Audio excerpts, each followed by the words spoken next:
This is the Louie Tee Network.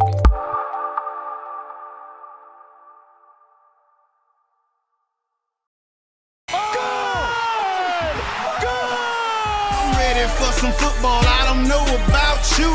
Who else could it be but your man Lou? Yeah. Overtime! And we head to overtime. Who else could it be? Me. Your me. Louie Tee. Coming at you week number 10 in the National Football League. Monday Night Football overtime. Cincinnati Bengals taking on the New York Football Giants. For the Cincinnati Bengals, this was a bit of a last stand, if you will, coming off the bye week. They needed to come back a different football team than the first half of the season. Missed some opportunities to win some games. Maybe they should have. No Tyler Eifert for much of the first half. Now he's back. He's healthy. You need to get some of the red zone issues under control, score some points, be a little bit better defensively than you have first half of the season.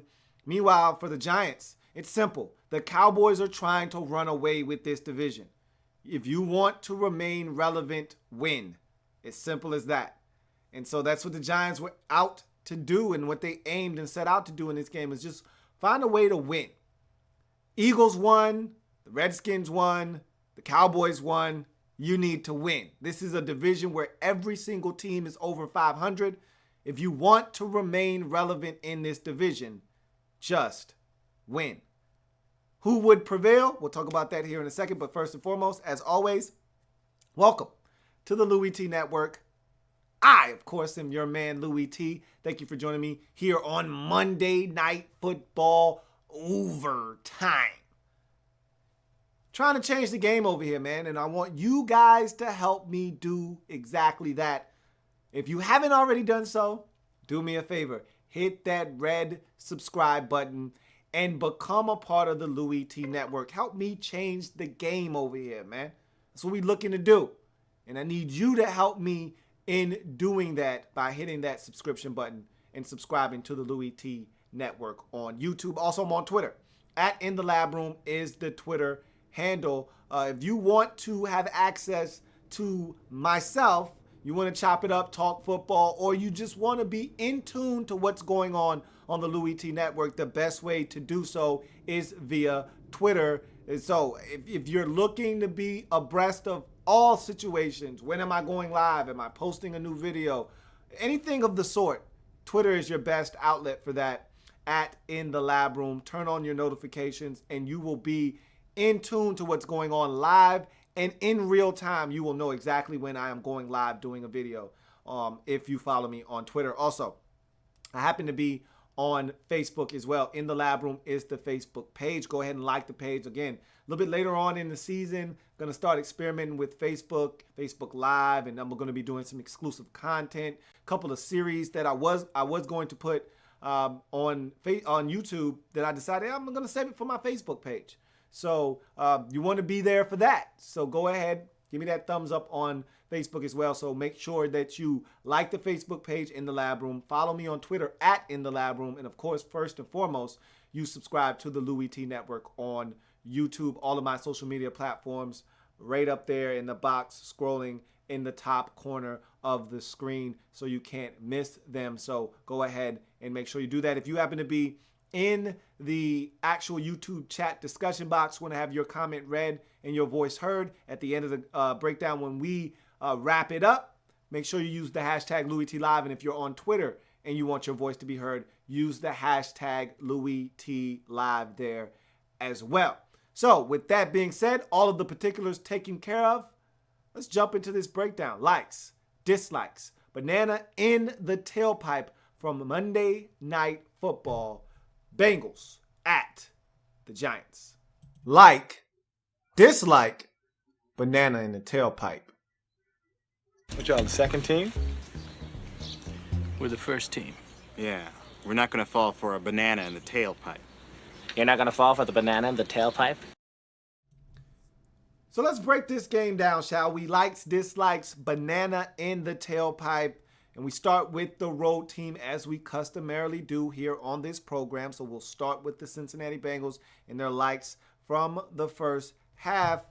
And the first thing that jumped off the screen at me was the tremendous response to the Giants' touchdown on their opening drive. The Giants marched it right down the field, 8 plays, 81 yards, get in the end zone. Eli Manning was flawless on the drive. We'll talk about that when we get to the Giants and their likes. But to come back and to do it even more efficient and effective than the Giants did, 3 plays, 85 yards, was a thing of beauty. And they did that whole trickery formation where they sent some linemen out wide on one side and they line up some guys opposite as well, and there's only 3 guys blocking up front.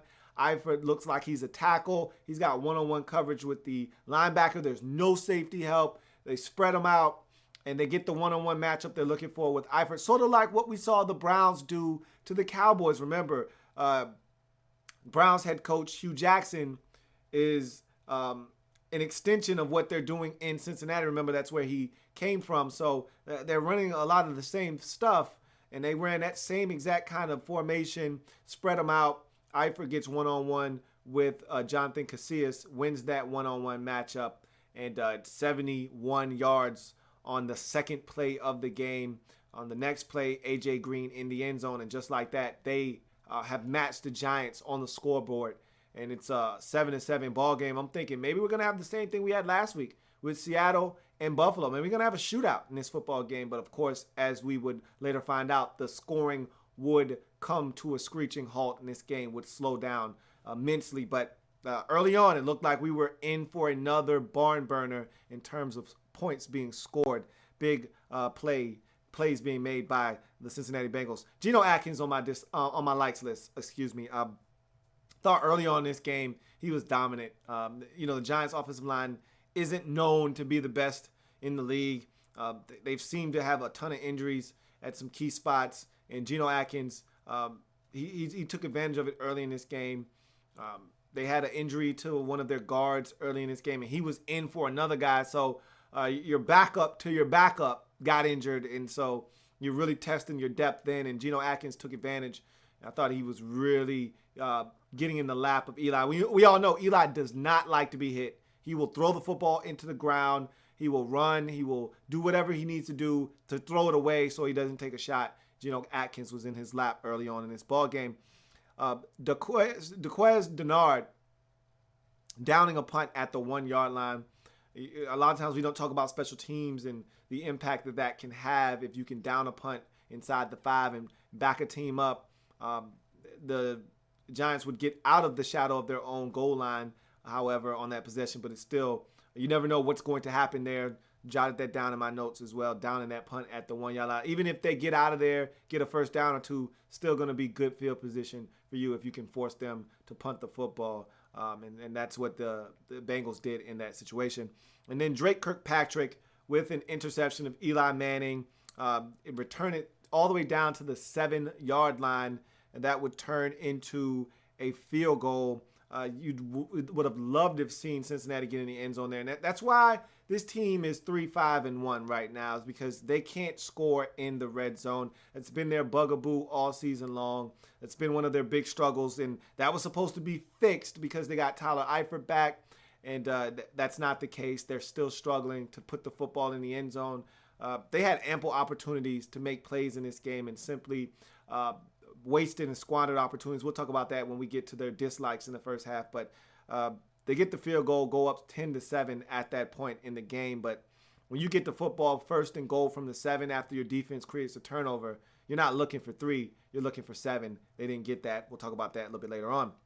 You get to the Giants and their likes in the first half of this game. The opening drive of the game, I mentioned it briefly when talking about Cincinnati and their opening drive of the game. But, man, 8 plays, 81 yards. Eli Manning 6 of 6 for 72 yards and the touchdown toss to Jarrell Adams, the rookie out of South Carolina at the tight end position. It was a really, really fluid drive for the Giants coming out. Eli Manning was in control. He moved the offense at a good pace. They get right in the end zone right away and make it 7-0. Well, the Giants' D on sudden change in the first half was phenomenal. So they go for it on 4th and 2. from right around the midfield stripe or so, and they don't get it. As a matter of fact, it's more along the lines of the Cincinnati 39-41, something like that. They're in no man's land. They don't want to punt. It's too close. You don't really net anything from punting, and it's too far for a field goal attempt. And Eli takes a sack, which is a no-no in that situation, and they're literally back around the midfield stripe, and the defense comes on the field and forces an immediate 3-and-out and forces Cincinnati to punt. Great field position given up, and the Bengals simply could do nothing with it. Giants defense steps up. Then you get an even worse situation that you're put into if you're the Giants defense.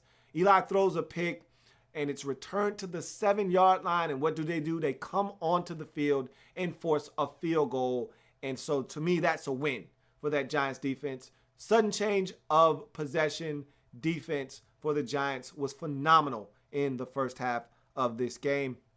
And, of course, the Odell Beckham, shame on you if you step to the old dirty Beckham. Touchdown right before the half. A filthy double move. Really shaking the draws off of both Bengal defenders on that particular play, on a comeback and essentially a stop and go, but a comeback and go.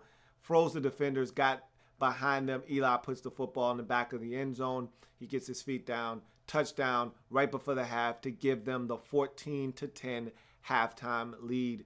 Big points there before the half for the New York Giants. You go to the first half dislikes, go back to the Cincinnati Bengals. Wasted opportunities in field position, for me, is one of my biggest gripes with the Bengals in this game, specifically in the first half, but really in this game. That's part of the reason why they lost. You get opportunities like they had. You force a stop on 4th and 2, and you get the football basically at midfield. You need to at least get a first down and give your field goal kicker a shot at a field goal attempt. They could not even do that. Drake Kirkpatrick picks it off, gives them the football, 1st and goal from the 7, and they have to settle for a field goal. That's losing football. I talk about this all the time. Field goals don't win games. Touchdowns do. And Cincinnati failed to score touchdowns in some crucial situations in this game. Had to settle for a couple of field goals. It came back to haunt them. You want to win in this league, you got to score touchdowns. I didn't agree necessarily with the Giants' decision to go for it on 4th down and goal from the 3, but they did, and they scored a touchdown, opting instead to not go for the field goal. It ended up being the deciding factor in this game as they win by that same margin of 1 point off of that touchdown that they scored to Sterling Shepard's. Touchdowns win games in this league. Okay, simple as that. Field goals do not. Cincinnati settled in this game, and they did not get in the end zone, and it cost them in this football game. Giving up the late touchdown to Odell Beckham to end the first half to allow the Giants to take a 14-10 halftime lead. You know how I feel about giving up points. You needed to do what the Giants did to you, which is force you to kick field goals in the first half. You instead gave up the touchdown before the half. If you could have done what the Giants did, which is force a field goal, it's a 10-10 game at halftime. All of a sudden, different football game in the second half. You come right out, the first possession, you get a great kickoff return, you get a touchdown. If you score there, which you ended up doing, it's 17-10 instead of 17-14. It's a totally different football game. You give up the touchdown before the half, and now it changes the complexity of the game. Instead of 17-10 after your touchdown to start the second half, it's 17-14. Giants are only down 3 points. It changes everything. Got to find a way to get a stop there if you're the Cincinnati Bengals. And then I didn't like the unaggressive approach, the non-aggressive approach at the end of the first half. You have A.J. Green. It's A.J. Green. I don't understand, with a minute and some change left and a timeout under your belt, why you decide it's okay. And Marvin Lewis pissed me off earlier in the season against the Dallas Cowboys when he elected to do the same thing. Not be aggressive, not try to get any points before the half. You're struggling. You need to pick me up. You got an opportunity. You got Andy Dalton. You trust Andy Dalton. You got A.J. Green. He's one of the best in the league. I don't understand the apprehension to be aggressive in that spot and try to get some points. This is his MO, though. This is what he likes to do. Kind of have a passive-aggressive approach going into the half. And again, scared money don't make money. The good teams in this league find a way to get points at the end of halves, and Cincinnati doesn't really seem that concerned with scoring before the halftime break. If they get it on a Hail Mary, great. If they don't, we'll go to halftime content with whatever the score is at that point in the game. And that's loser talk, and that's a loser mentality, and that's why they're 3-5-1 right now. You go to the New York Giants in their first half dislikes. Roger Lewis Jr. with a third down drop on the second possession of the game.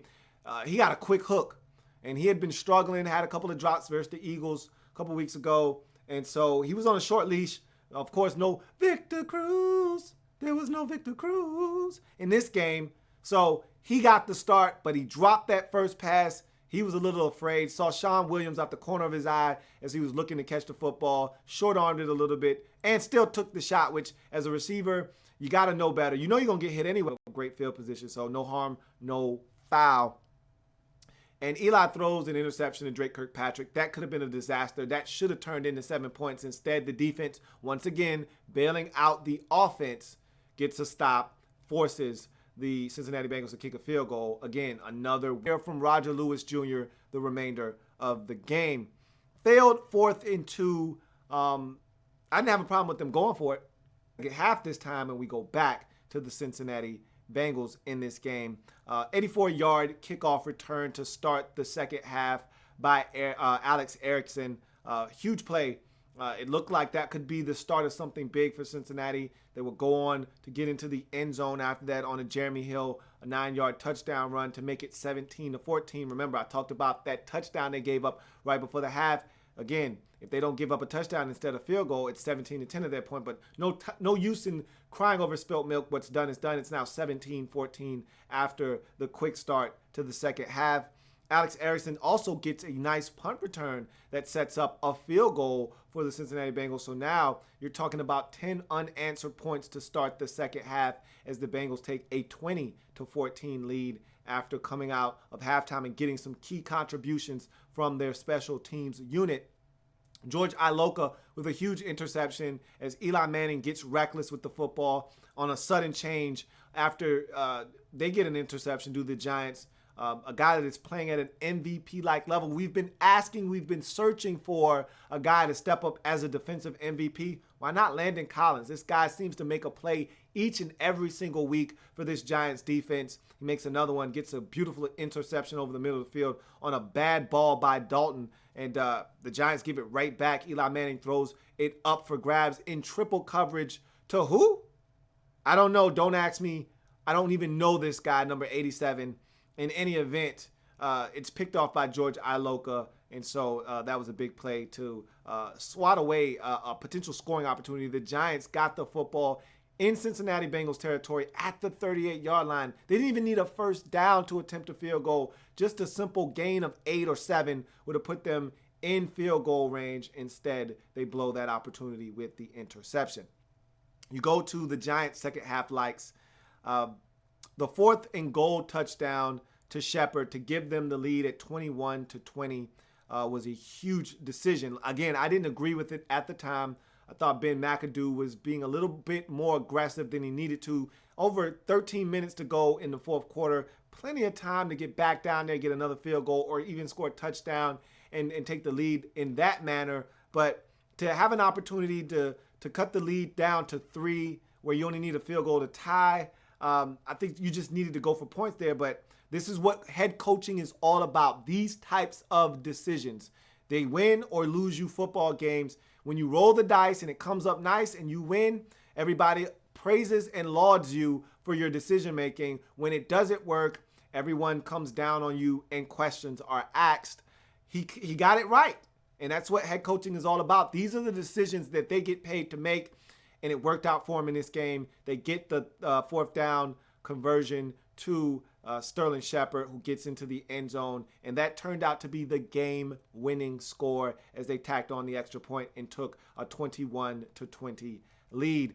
Landon Collins with the interception at the Cincinnati Bengals 38-yard line. You thought that was going to lead to more points. Who knew that on the very next snap, Eli Manning would throw into triple coverage and turn it back over to the Cincinnati Bengals. But it was a huge play at that juncture of the game. Looked like it could be a potential for the Giants to maybe get some more points and put them on the scoreboard and put the pressure on the Cincinnati Bengals. You go to the second half dislikes for both teams, and we start with the Cincinnati Bengals in the second half and their dislikes. Tyler Boyd's touchdown drop, which led to a field goal. Again, missed opportunities. I talked about that in the first half.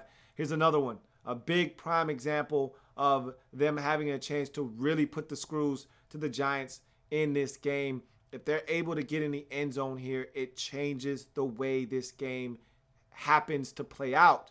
Okay, at the time it's 17-14. A touchdown here obviously puts you up 10, 2 scores at 24-14. At that point, the Giants are reeling in this football game. They probably don't win this game. Instead, he drops the football. I had a discussion with my man Brown Shoes about this. He thought it was a catch. It was not a catch. It was clearly not a catch. He never had full control of the football. It was moving the entire time. And when he hit the ground, it was dislodged. He did not have control nor possession of that football. It was incomplete. And so it was the right call on the field. Everything was the right way it was supposed to be. That was not a catch. And so they had to settle for a field goal.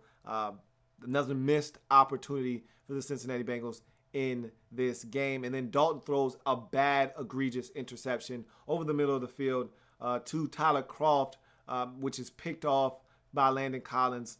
Again, just overshot his target. But again, I don't even know how he was planning on fitting that football in there.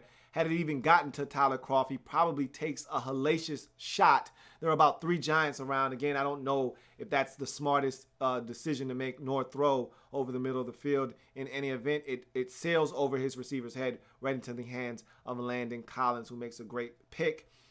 Does get touched down by Kroft in the air, and so ball is down at the 38-yard line. Again, the very next play, Eli Manning throws into triple coverage and turns it right back over. Speaking of which, let's get to the Giants. And finally, let me say this too while I'm here. The late run defense of the Cincinnati Bengals, you get an opportunity to get the football back to your offense for a last-ditch effort.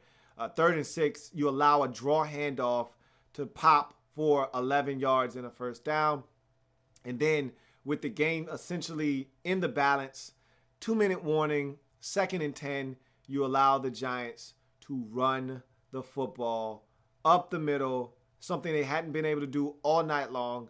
You let them run it, and Jennings picks up about 35 and puts this game on ice. So poor run defense. When you know the other team's running and you have to sell out, much like the Pittsburgh Steelers yesterday, poor run defense late cost this Cincinnati Bengals team in this game an opportunity to at least possess the football with a chance to get the game-winning field goal. Giants, second half dislikes, giving up the 84-yard kickoff return to start the third quarter and the actual punt return on the next possession that helped lead to a field goal. Just really bad special teams there by the Giants to start the second half that allowed the Cincinnati Bengals to get 10 points. They're only 10 points of the second half.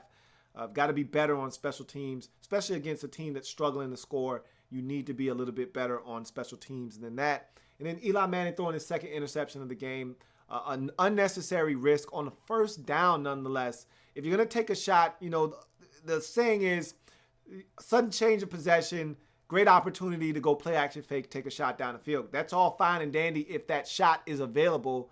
But when people say, we need to stretch the defense, we need to take a shot, that's why you don't just throw the football up deep willy-nilly if you don't have anything there.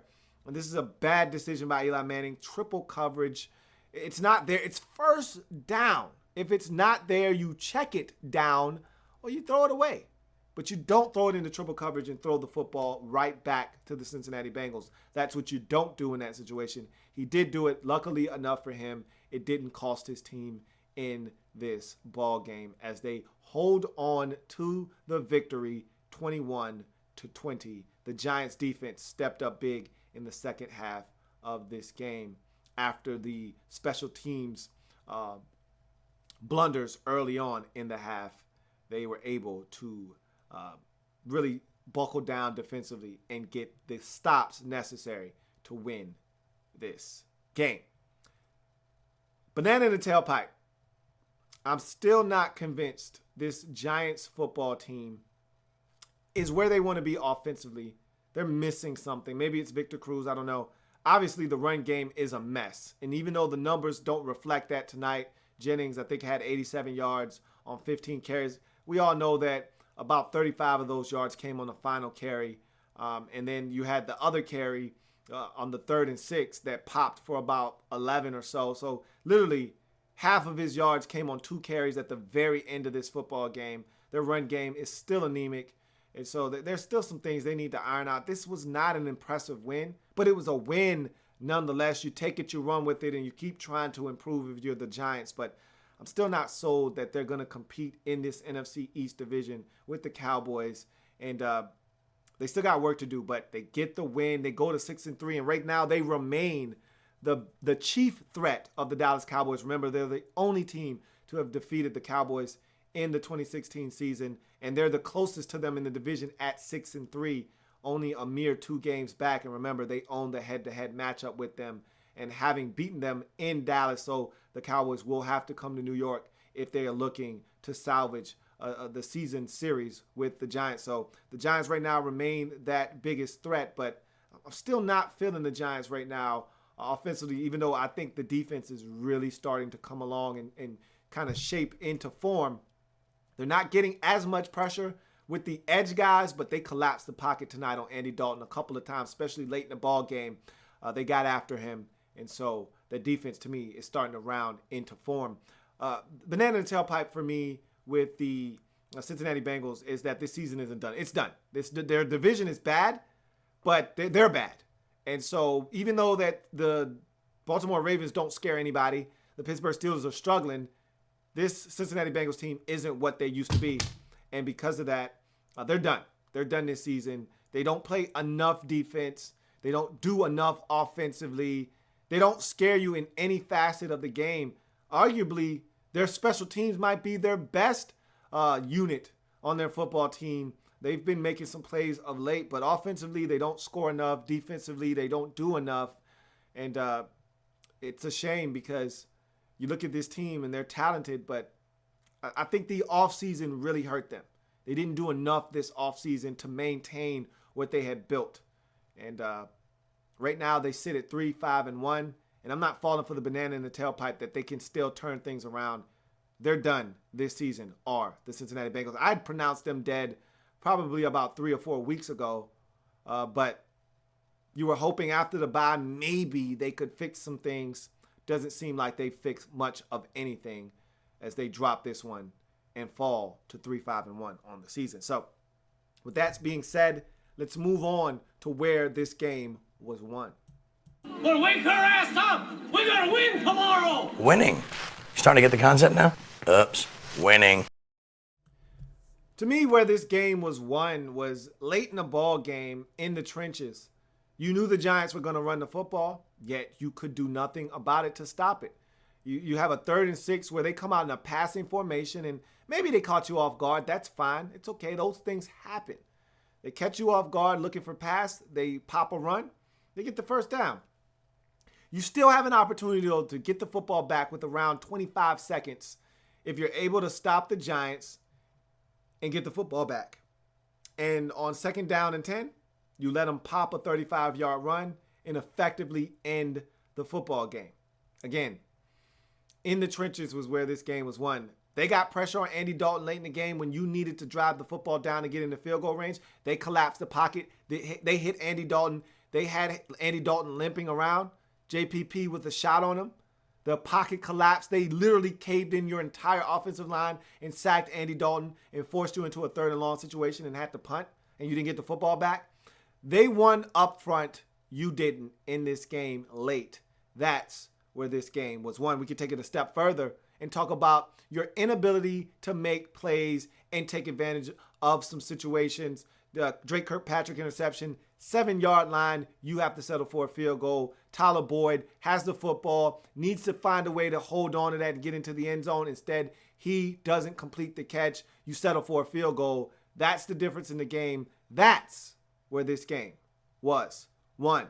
Now, I've said everything I needed to say. Now, let's hear from you guys and what you thought about the 21-20 victory by the Giants in this game to get them to 6-3 and drop the Cincinnati Bengals to 3-5-1. Time for you to tell me what's really good as we wrap this game up. What the hell? Yo, the sign is real simple, B. It says wrap it up. Wrap that shit up, B. So let's get to some of your comments as we look to wrap this game on up. Talk about what took place tonight as the Giants get the victory and get to 6-3 on the season. Andrew Kim says another 9-week win, another 9-win week. I think the Giants and Bengals are really similar on paper. I think the Giants are a little bit better due to their defense.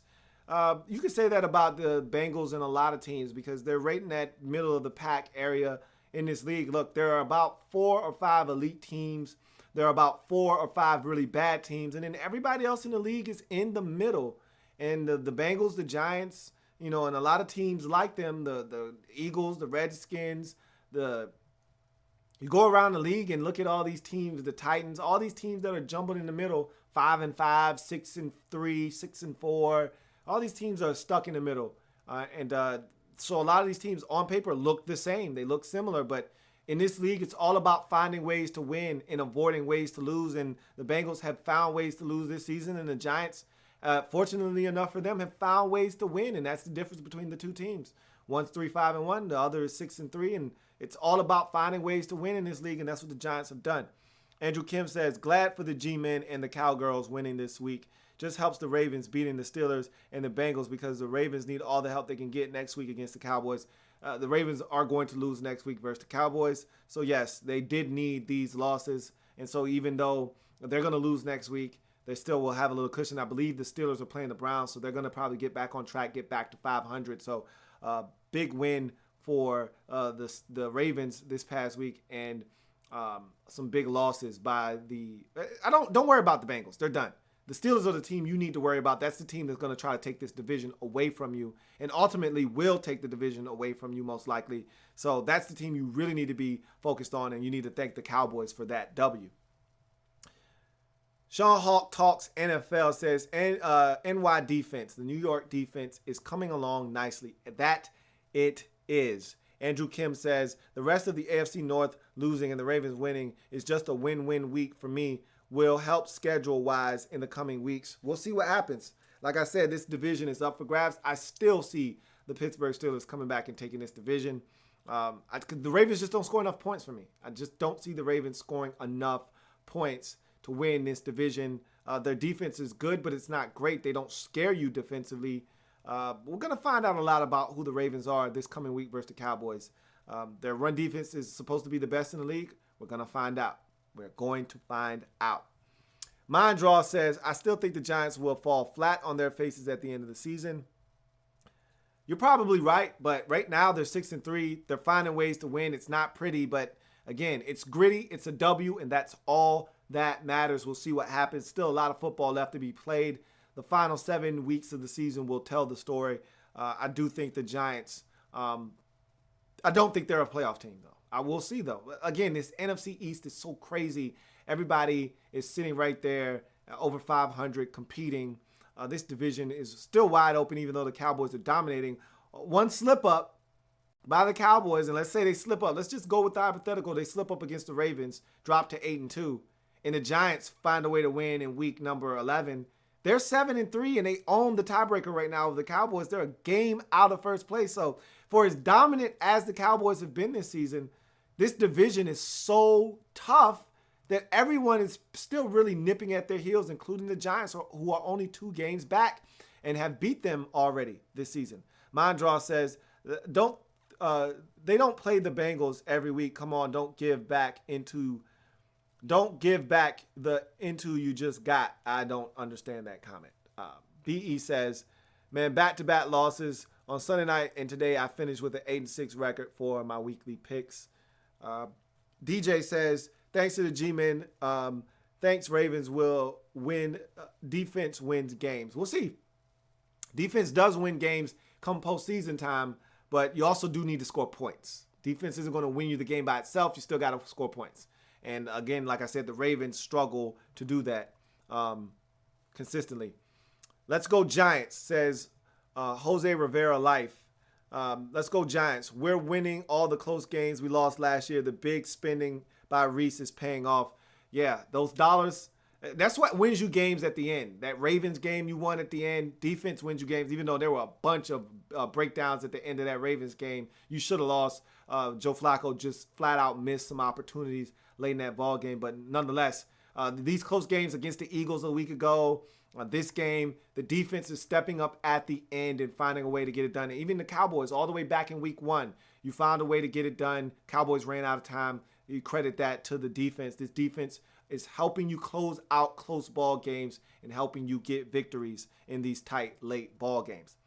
Jose Rivera Life says, McAdoo play calling has been horrific this year. I like the aggressiveness I saw today. I agree. At times, McAdoo has been horrible calling plays. I hate the fact that the Giants, at points in games, just say to hell with the run game. We're just going to throw it a ton of times, especially when Eli Manning is turning it over the way that he does. He's had 4 games now this season in which he's thrown 2 interceptions. You can't win like that normally, but they've been getting away with it this season.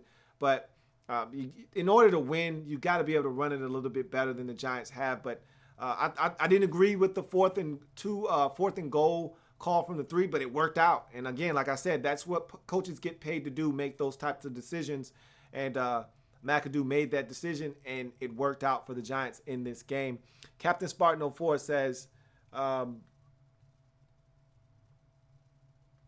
hey, it's okay after this live stream. I get to talk some Steelers football and some coaching staff changes I think we need to make.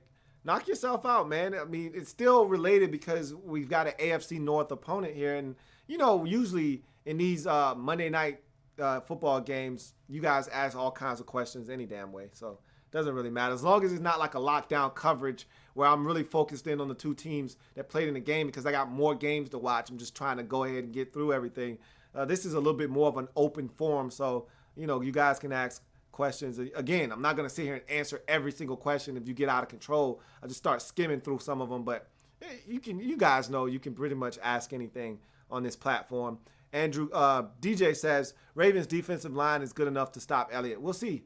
It's not about stopping Elliott. It's about those offensive linemen that the Cowboys have opening up gaping holes for Elliott. We're going to find out just how good that defensive line is for the Ravens. They've been outstanding this season, but they haven't met an offensive line quite like the one they're going to see come Sunday. That's for sure. Andrew Kim says, youth is the problem for the Bengals. You're probably right, and they've drafted well, and I think they got talented football players, but it takes time. And that's why I said this offseason was rough for them because they lost a lot of experience on their football team. No more Reggie Nelson, no more Mohamed Sanu, no more Marvin Jones. So now all of these young guys have to step up. Tyler Eifert was missing early. So now you're relying on CJ Uzama and you're relying on Tyler Croft and guys that just haven't been asked to do certain things. You lose Andre Smith. You replace him with a young offensive lineman. And so, you know, these are all things that are transitions for you. And they've struggled to make these transitions this season. DG Production says, if you had to pick one wide receiver that is currently playing, who would you choose based on how they perform on and off the field if you were a coach of a team? Obviously, you would go with a guy like Julio Jones or A.J. Green. I'm not an Odell Beckham Jr. guy just because of what he does, his sideline tirades, all of that stuff. You can miss me with all of that. The guy's uber talented, but I don't want the headache of having to try to calm this guy down when he's having a meltdown and a temper tantrum like an 8-year-old on the sidelines. I'm good. Miss me with all of that. Give me the guy that's a consummate professional that's going to go out each and every single week, get the job done. When he doesn't catch, 11 balls for 135 yards and 2 scores, and he only gets 4 targets and only catches 2 passes for 31 yards, it's not going to say a peep. Give me that guy because he's selfless. He wants to win, and he doesn't care how it happens. I want those guys on my team. Miss me with the guys that are drama kings or queens. I'll take the Julio Joneses, AJ Greens of the world. So that they would be my choice. Antonio Brown, one of those three guys would be my first choice. If I had to pick one, I'd take the height, weight, speed freak that is known as Julio and go with him most likely. Captain Spartan 04 says, I don't think anyone wants to win the AFC North this year. Even the Ravens are probably going to throw it away. It's like we're playing hot potato. I told you that was everybody asked me, how could I say the AFC North was the worst division in football on my truth video that I made, I think it's called NFL Facts video that I made about a month ago.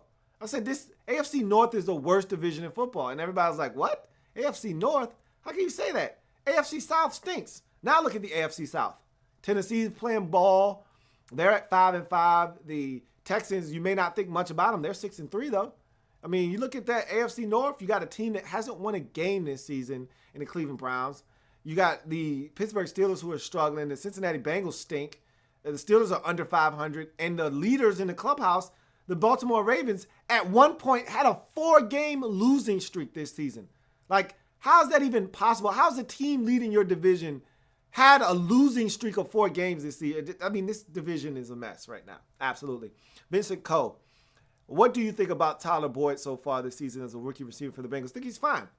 He's a rookie. These things happen with rookies. Wide receiver as a rookie is one of the hardest positions to come in and learn because you got to come in.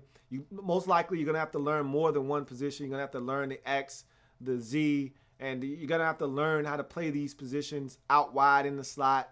You have to learn how to move around and all of these things. It's a difficult position to pick up, especially when you come from college where most likely you didn't play in a college or a pro-style offense. You played in a spread, which is what most of these college teams are going to. It's just tough. It's a tough situation for a lot of these guys, and they come in and they struggle.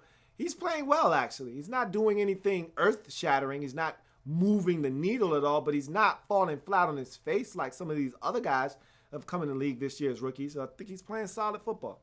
Enrique Valencia says, every time I see Landon Collins make a play, I get upset for Grigson not picking him and instead drafting Philip Dorsett. It's why your GM is one of the worst in the league, but you can say that about a lot of teams. And remember, Landon Collins was a second-round pick. So a lot of teams passed on Landon Collins, and the Giants made sure that they didn't pass on him a second time in that draft as they went up and got him. I believe they actually traded up with the Tennessee Titans to go and get him, if I'm not mistaken. Either way, you could have used Landon Collins in that secondary, definitely, but they decided to go with Philip Dorsett, and the Philip Dorsett book in the NFL has not been written. There's only been a few chapters written, and yeah, they haven't been the best chapters, but I'm pretty sure that book is going to get a lot better as you keep reading. So hang in there with Philip Dorsett. I know you've been down on him a lot.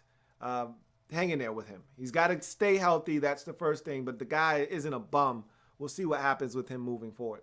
Captain Spartan 04 says, Landon Collins is making all these plays. I'm starting to forget Darian Thompson is even a Giant. And it doesn't have to be one or the other. Thompson is injured. If he's healthy, he would be starting alongside Landon Collins, not one or the other. You know what I mean? So they've got this Adams kid out there playing. That's where Thompson would be playing if he was healthy. Andre Mogul says, even though it was close, the Giants are scary. When they start getting hot around this time of the year, next thing you know, they've got the Lombardi.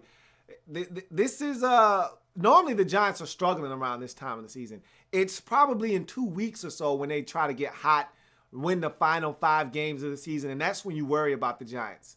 Remember, this is a team that hasn't made the playoffs since they won the Super Bowl in 2011. The problem is when they make the playoffs, they win the Super Bowl. They haven't made it since 11, and the time before that, I think they hadn't made it since 2007, the last time. Don't quote me on that. They may have had like a 2009 playoff first, round exit in there against the Eagles or something, but for the most part, they don't make the playoffs very often, but when they do damage. So they can be a dangerous team if they can find a way to get in.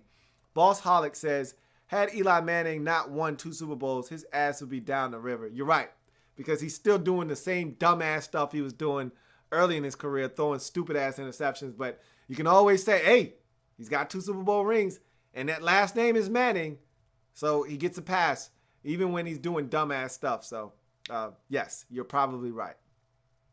Bossaholic, Andre Mogul says, Landon Collins, Defensive Player of the Year candidate? Absolutely. I said that at the top of the show. I think that he's definitely a guy that's thrown his name in the hat. And they gave us a crazy stat. He's leading the Giants in tackles, sacks, and interceptions. Only player in the league to be doing that right now, and for good reason. Who the hell is leading their team in all of those stats? That shouldn't be you shouldn't be able to do that at the safety position. You shouldn't be leading your team in sacks. That's the one that you shouldn't be leading your team in as a safety. But that just goes to show you that Olivier Vernon and JPP aren't getting enough sacks on the quarterback. They're getting a ton of pressures, but not enough sacks. Pressures are good, but sacks are better. And that's why I said that's the one thing the Giants defensively are missing right now. And if they could find a way to start getting to the quarterback a little bit better with just the guys up front, that would make them even more scary on the defensive side of the football. Bossaholic says, do you think it was a good idea for the Giants to buy a defense rather than drafting? It's fine if you – look, there's nothing wrong with going out and getting free agents as long as you get the right ones. If these guys continue to play the way Damon Harrison has been worth every single penny. JPP has played well. He just hasn't gotten a bunch of sacks, but he stopped the run, and he's gotten his hands on a ton of footballs with deflections and things of that nature. Olivier Vernon has been an all-around solid acquisition, but you paid him to get to the quarterback. He hasn't done that really this season, so he's a little disappointing from that standpoint, but he's also played well in the run game and been a force up front. So Janoris Jenkins has been stellar for you. I was wrong about him. I thought it was going to be one of those purchases that you'd be saying, hey, man, do we still got that receipt? Maybe we can find a cheaper option out there. He's been worth every single penny. As long as it's money well spent and guys come out and perform, you're fine. I don't have a problem with them going out and doing what they did. And these guys have performed for them. So I don't have a problem with it. Mondraw says, I was the only guy to bring Landon Collins as defensive rookie of the player of the year last time you asked. I'm not saying, I'm just saying. Hey, I'm not going to argue with that. I told you I didn't have a guy that stood out to me at the time. And so maybe you did throw that out there. I don't recall. But if you did, good for you, man. Good for you. Sean Hawk Talks NFL says, I think the Giants are missing a tall and strong wide receiver. I do too. And I thought that's why they were going to go after Michael Thomas out of Ohio State in the draft. And they bypassed him and went for Sterling Shepard, which I didn't have a problem with because he's playing good ball for them as well. But they need a big receiver, a guy that can go up and be an imposing figure, especially in the red zone. They don't have that guy, so I agree with you. I think they could use a 6'3", big physical. And they got some big receivers coming out in this next draft class. Maybe they'll grab one of those guys. Captain Spartan 04 says, on my picks, I picked the Eagles, but I requested if Julio had more than 100 yards, I could change my pick to the Falcons. Anyway, can I cancel that request? Absolutely not. Vincent Coe says, let's see, I think I just skipped. Do the Giants have a huge need on at the running back position? Yes. I don't think it's a huge need, but they could upgrade it. But I actually like Paul Perkins, and he's been getting a little bit more run of late. So I won't call it a huge need, but I still don't think they have a lead back on their football team. But I don't even know if that really makes a difference or not because up front on the offensive line, they're not that great. So I don't even know if it's an issue with the back more so or the offensive line. I think it's more of an offensive line issue than it is a running back problem. Mondraw says, don't you think the Bengals should have paid either Marvin Jones or 1 or 2 or check 1-2-1-2? Guess who? Mohamed Sanu. Both of these guys are weapons right now. I thought they should have tried to keep Marvin Jones. Mohamed Sanu was okay. He's a guy you could replace though. Like Tyler Boyd could do exactly what Mohamed Sanu did last year. But I thought Marvin Jones was the guy that they needed to keep. And I don't know how much he was asking for, but he got paid a pretty penny by the Lions. I don't think the Bengals were interested in paying him what he ended up getting. But Marvin Jones was a guy that they should have went after. And I think they could have done a better job at trying to go after Marvin Jones and keep him in Cincinnati. And they just didn't. And I think they're suffering because of it. Their offense is suffering. Captain Spartan 04 says, never mind. Mondraw says, Browns winning upset of the week. Haha, this is family business. There's no way the Browns are winning this week versus the Pittsburgh Steelers. You can go ahead and make that claim and throw that out there, but that's not happening. Captain Spartan 04 says, us Steelers still have the Browns twice, so we could pass the Browns. You're going to beat the Browns. Don't worry about that. The Browns aren't winning the game this season. I'm sticking to that until it changes. That's my story, and I'm sticking to it. Okay, I thought you meant past the Ravens. You put Browns, but I thought you meant the Ravens. Captain Spartan 04 says, we get Todd Bowles as our defensive, I guess he's talking about his defensive coordinator, and promote John Mitchell, currently the D-line, to a defensive assistant. I guess he's looking towards the future. We'll see what happens with that. He also is talking about hiring Carl Dunbar as Alabama D-line coach. So he's basically looking to make changes on his staff. We're not going to discuss all of that here.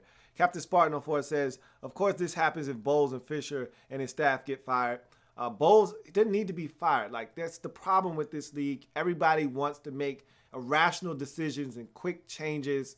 Bowles just went 10-6 last year. You're telling me that he's a terrible coach after willing the Jets to 10-6? Darrelle Revis has gotten old right before your very eyes. Ryan Fitzpatrick went back and de-evolved into Ryan Fitzpatrick again. This is all Todd Bowles' fault all of a sudden, and he can't coach now? Come on, give me a break. Enrique Valencia says, I'm so down on Dorsett that if somehow, some way Grigson could get a 5th rounder for him, I would be thrilled. See, that's terrible. Okay? He's not that bad. Stop it. And I see a lot of you talking about your records this week. I don't know what mine is, but it's bad. I think I'm like 6-8 this week. I was terrible. And so, yeah, there's going to be quite a few of us down below talking about horror stories. And as long as I don't have to wear the dunce cap, I'm fine. I don't really care at this point. I've been so bad this year. This didn't even sound right coming out of my mouth, but I'm almost accustomed to making bad picks now. It's just been a rough year for me. At some point, I'm going to snap out of it, but I think it's going to be too late when I do. And that's a crying shame because normally I'm really good at this. The league is kicking my ass this year, and it happens. There are years where I have down years. I think 3 years ago, I was really bad. I'm way worse than even this year. So I've been bad before, but it just stinks because now it's on a much higher platform. 3 years ago when I did it, nobody was watching, so I could make all kinds of crazy picks, be wrong, and nobody cared. Now I'm actually in front of people who are clocking me every week and keeping tabs on what I'm doing, and I'm stinking it up every week, and it's really frustrating. It really is. And then when you look at some of these picks you make, and me and Sean were actually talking about this on Twitter on Sunday night, about how you look back at some of your picks and you're like, why in the hell did I do that? Like, picking the Bears was so stupid. I just got caught up in Jay Cutler coming back and playing well against Minnesota. It was family business. That's what family members do. I should have known better. I should have known it was Jay Cutler. It was a dumb pick, man. It was a dumb, stupid, idiotic pick. And I deserved to pay for that. I needed to pay for that. And so it is what it is. Final question. DG Production says, sorry for bringing up other teams. I missed Atlanta versus Philly, so I have no reason to be worried about my Falcons. No, you're good. Your Falcons are good. And if you go back and watch the playback, you'll hear me say that as much on that breakdown. But in any event, let's check Twitter quickly to make sure there are no comments to be read there. And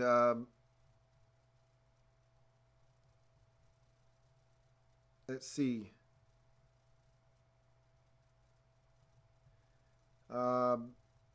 Don't see anything there. I'm going to check my mentions really quick to see if there are any comments there. At T Littles says, if you had to pick an MVP between Dak and Zeke, actually that was a comment made yesterday. So there are no comments. I appreciate you guys joining me on Monday Night Football overtime. Giants get the W, 21-20. Go to 6-3 on the season. Sort of keep pace with the Dallas Cowboys, who continues to win at 8-1. Remember, they're the only team to have blemished the Cowboys' record this season. So the Giants are in a good spot right now. Meanwhile, the Bengals, this was the last-ditch effort. They needed to win this football game. They needed to get back to 500 on the season at 4-4-1. Instead, they lose and drop to 3-5-1. They're basically done this season, and they're a team that they have to make some decisions in the offseason. We'll see what they decide to do. But still a lot of football to be played. And no need in talking about the offseason right now with 7 games remaining on the schedule. We'll see what happens with this Cincinnati Bengals team and how they finish up. And then we can start talking about what decisions should or shouldn't have been made in last offseason and what decisions need to be made moving forward. In any event, if it happens in the National Football League, whether big or small, we cover it all here in the Lab Room on Monday Night Football Overtime. For all of you who joined me, for all of you out there watching, for all of you who commented, thank you. I'm your man, Louie Tee, signing off. Have a good one. Enjoy the rest of your night. And as always, remember, we're changing the game one live feed at a time. I will see you guys tomorrow for the Redskins Report live and on Wednesday for Louie Tee Live. Have a great night. God bless and good night. See you next time. Broncos won the Super Bowl when Peyton Manning retired. 49ers won 5 games and Tom Sula got fired. RG's in Cleveland and my Rams hit the West Coast. Be sleepless in Seattle cause that 12-man ain't beast mode. Oh yeah, I knew it was something I forgot to mention. Yeah, old Tom Brady about to get that suspension. Yeah, I know the Pats fans probably think that's whack.